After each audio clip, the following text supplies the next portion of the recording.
இப்போ மொச்சை வந்து வறுத்து ஸ்நாக்ஸ் பண்ணுறதுக்கு காட்டுறேங்க. உங்களுக்கு எப்படி செய்யுதுன்னு சொல்லிட்டு செய்து காட்டுறேங்க. நான் இது ஸ்நாக்ஸுக்கு தான் ஆகுங்க.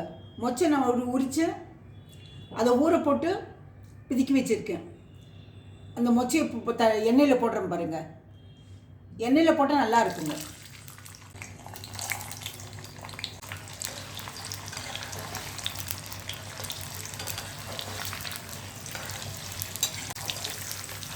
இது ஒரு 10 நாள் இருந்தாலும் கெடாதுங்க.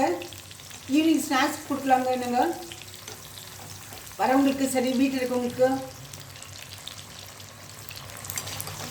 வீட்டில் சேர்த்து சாப்பிட்றது நல்லதுங்க. ஸ்நாக்ஸ் கூட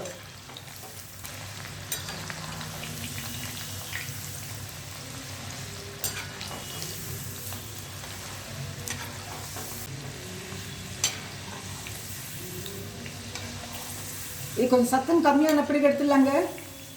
இது நல்லா டேஸ்ட்டாக இருக்கும். ஒரு முறை செய்து பார்த்துட்டு அப்புறம் நீங்கள் கமெண்ட்ஸ் கொடுங்க.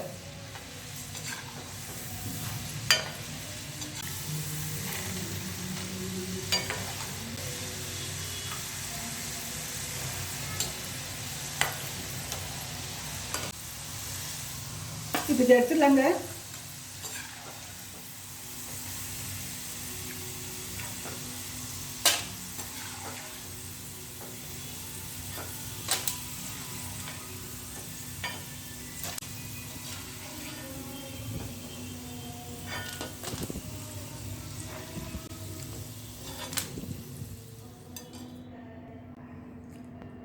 இதில் கொஞ்சம் தூள் உப்பு போடலாங்க.